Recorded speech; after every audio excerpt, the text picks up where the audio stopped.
Hi, my name's Chris Caesar. I'm a landscape photographer based out of my gallery here in York. Today I'd like to introduce you to this new paper from Canson Infintiy. This is the new Baryta Prestige II. Now this is quite a groundbreaking paper. It's quite exciting because for the first time that I'm aware of, we've now got a high white paper with no optical brightness. So there's nothing in here that's going to affect the longevity of a print. I sell my work here in the gallery, people buy my work and they expect it to look good for many, many years to come. The fact that this has no optical brightness means that from an archival point of view, it's the best I can possibly give them.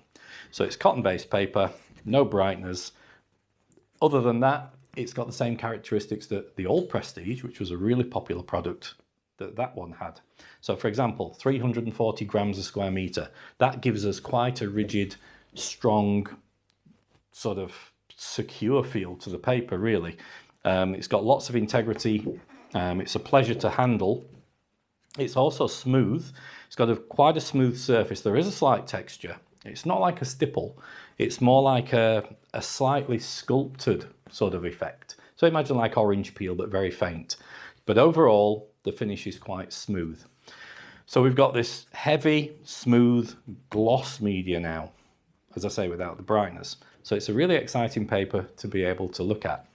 As far as what kind of images you can get down on it, well, I've done 3 prints for you to have a look at. So we'll start off with a standard colour print. So this is a print made up in the Yorkshire Dales last summer of an old sort of farmhouse, really, looking over a dale. And as you can see, it's got quite a nice range of colours. We've got some rich blues in the sky. The foreground is full of sort of lush greens. There's lots of shadow areas going on because the sun's round on the side, so we're getting some sort of brights against darks here.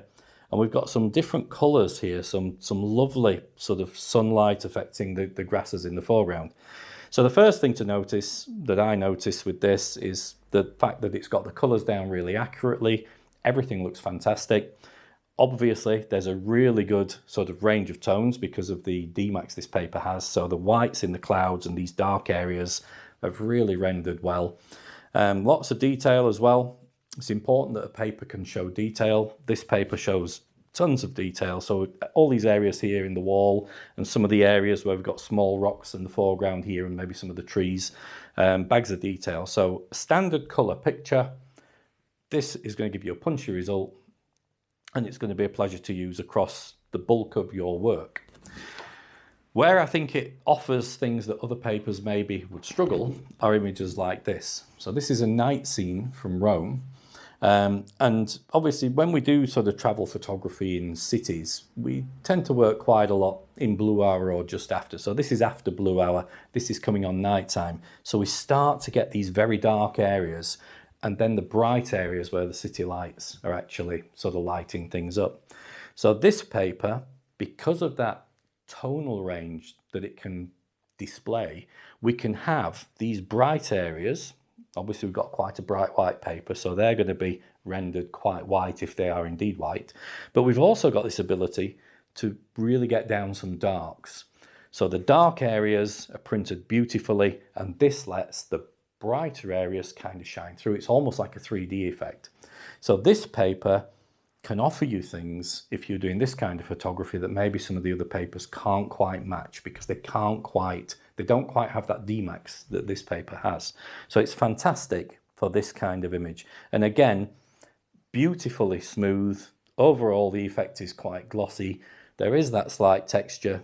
Depending on the angle you look at, you'll see it or you won't. So it's not intrusive or invasive at all. And we've got fantastic detail going on in this brickwork and in the top of the basilica here. So really, really nice paper to use for images where there's lots of contrast. And perhaps my favourite use for this paper is when we look at things like monochrome. So this is a picture made just last week in Wales at a place called Penman Point.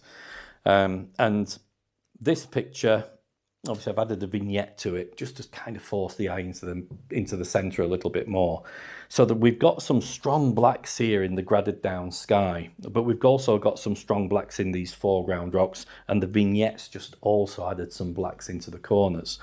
But the paper can handle this no problem because of the D-Max. So we've got a lovely white cloud here that looks quite white on the picture, and this area up here, and some of the sort of clouds on the horizon, quite bright. The paper can sort of deliver those because of the bright white nature of it. But the main area, the main sort of benefit I see from it are the blacks. It's always the blacks with this paper. So these areas are beautifully printed, and the overall effect is quite punchy, quite dramatic, but quite true to what I wanted it to be. So for images like this, this is all, well, the predecessor has always been my go-to paper. This is brand new. I haven't got any yet. There's none for me to have apparently to buy and get hold of and start using, but it should be available within a couple of weeks. So by the time you see this video, hopefully there'll be sample packs or packs of the paper available in the stores. So that's it really. That's the Baryta Prestige II.